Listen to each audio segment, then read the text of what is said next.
me a god. They call me a god. They call me a god. They call me a god. Let's go.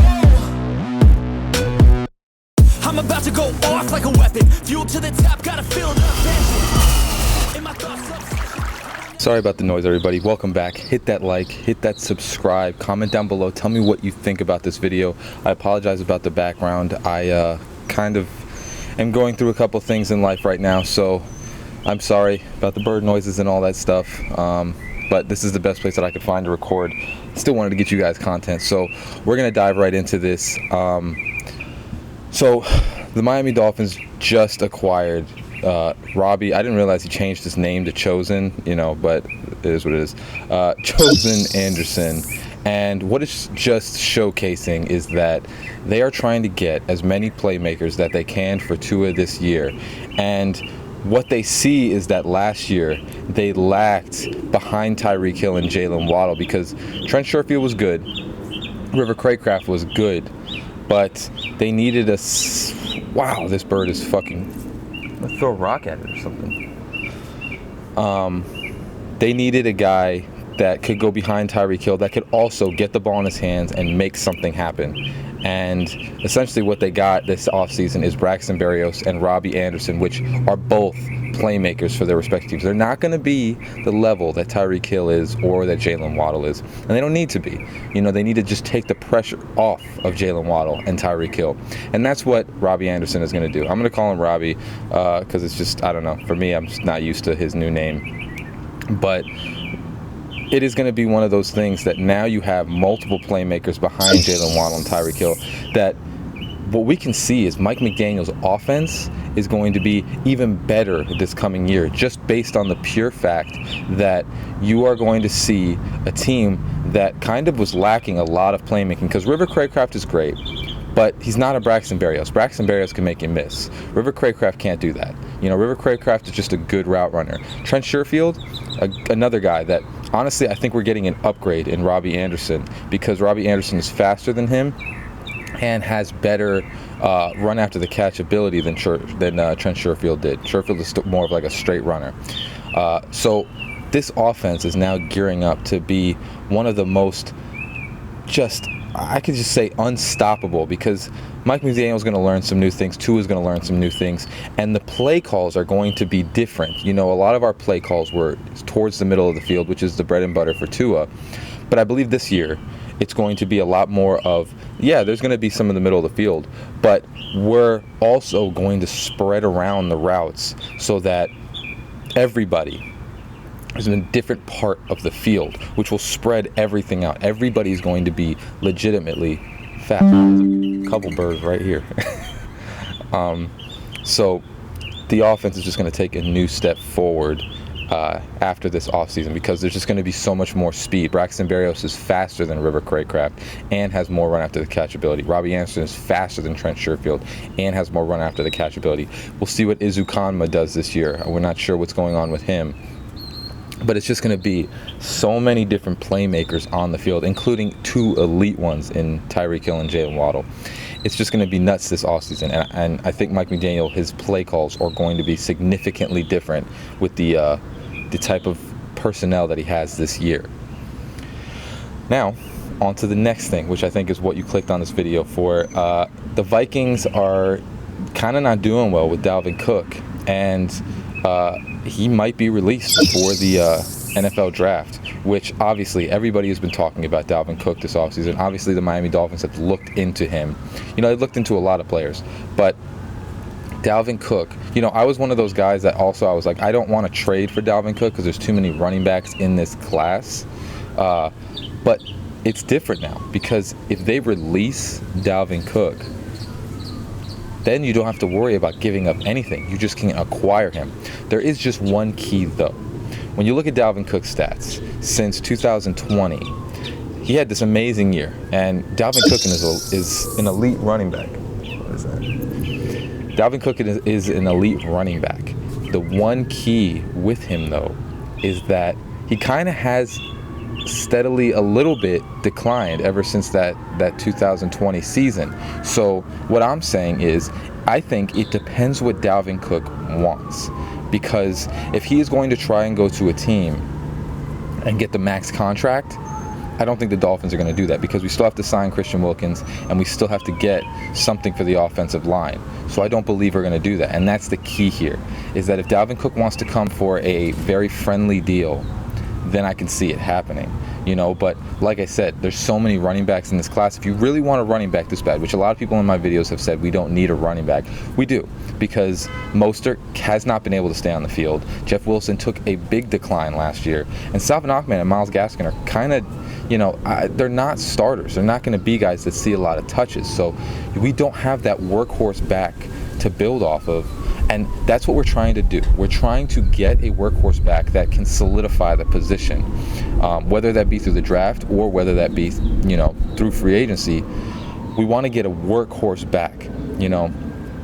Dalvin Cook would be the better option, just because, Derrick Henry, when we were talking about that, way too old and is starting to, take a lot of hits. Dalvin Cook is a little bit different of a running back. He's more of our style. But it just, if he wants to make $18 million and we have to not sign Christian Wilkins for getting Dalvin Cook, then I don't see the Dolphins doing that. I don't see them trying to get rid of Christian Wilkins to bring in a running back when you already have 4. I don't see them doing that. So what we are going to do is we are going to ask Dalvin Cook if he gets released. And there might be a situation where, another team offers him a crazy, enormous amount of money. That might be the case. But we're going to ask him if he will take a friendly deal to come to a team that is a Super Bowl contender, and to come to a team that he is going to have a significantly better offense. Kirk Cousins and the Vikings offense, it was basically just Justin Jefferson and Dalvin Cook. It's not like they were a very great offense. Sometimes they would struggle to move the ball down the field. And I think that has to do with the quarterback. He's going to be coming to a team with a quarterback that this year he's going to learn that he can just dump it off to Dalvin Cook or whatever running back that is a playmaker and just let them do stuff. So I just see it as, if he's taking a player-friendly deal, I think we acquire him. But I think we're more so focused on more of getting Christian Wilkins signed back and having that anchor for our defense than just a running back. So when it comes to Dalvin Cook, I truly believe that there are running backs that you can get in this draft class that you won't have to pay an enormous amount of money, and to be honest, can possibly do the same things that he can do. There's a Jahmyr Gibbs, so it's one of those things that if Jahmyr Gibbs falls to 51, which I don't see happening, you can get a Jahmyr Gibbs that does probably everything that Dalvin Cook does, but maybe a little bit better. You put on a little bit of weight. Honestly, I still, everybody knows me. If you watch my channel, you've heard this name before. Kendre Miller, I believe, can be a workhorse back that you can get later on in the draft that can possibly do the same things that Dalvin Cook can do.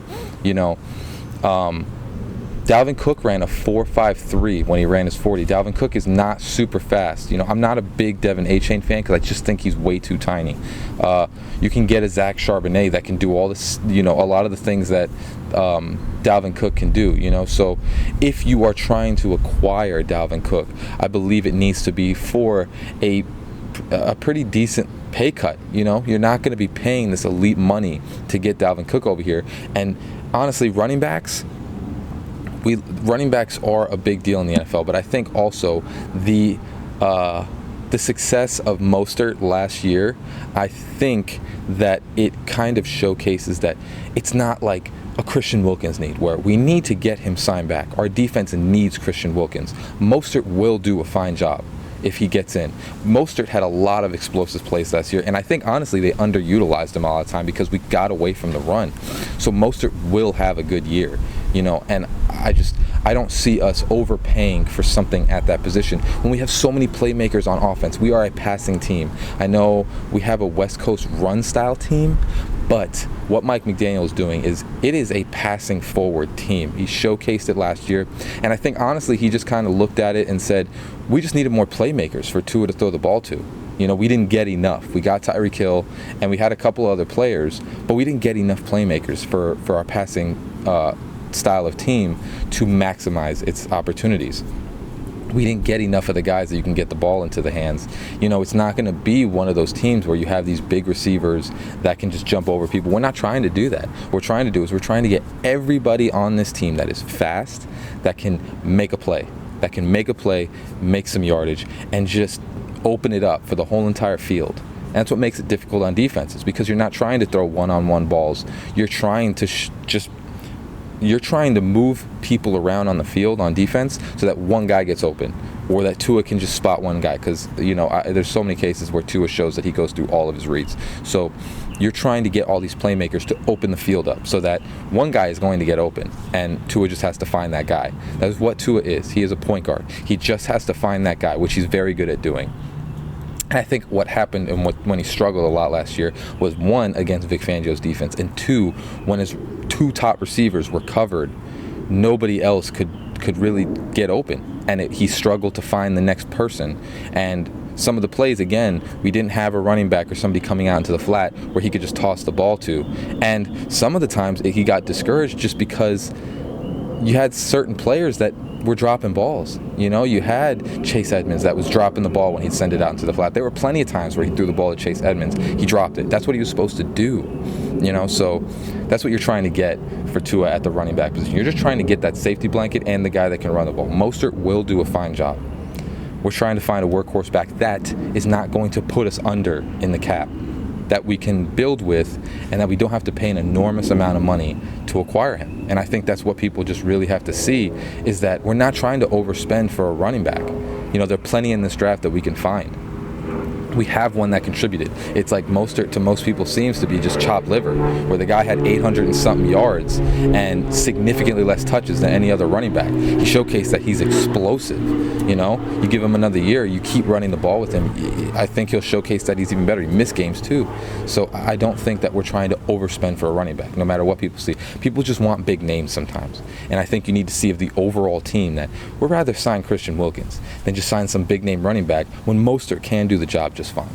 Get a young rookie, pay him a small amount of money, and see if he can turn into a Dalvin Cook. Because a lot of the time, most of the running backs, like last year, a lot of the running backs became starters. Tyler Algier, you had the guy from Florida that's on the Texans, he became good. You have Rashad White. You had James Cook, or Dalvin's Cook little brother. You got him too. You had a lot of players that came out last year that they eventually started. Running backs you can get in the draft, a lot of them. So I don't think we're overpaying for Dalvin Cook. I think if he takes a player-friendly deal or a team-friendly deal, then we acquire him. But I don't think we're paying $18 million to get Dalvin Cook over here. Hit that like, hit that subscribe. As always, comment. I love you guys. I really do appreciate you guys commenting and telling me all your thoughts about the videos. It's just really cool to see all you guys. And we're close to 1,000 subscribers, so that is pretty cool. We're 30 something away. I never thought I would have something like that. So as always, hope you have a great rest of your day. Fins up. Peace.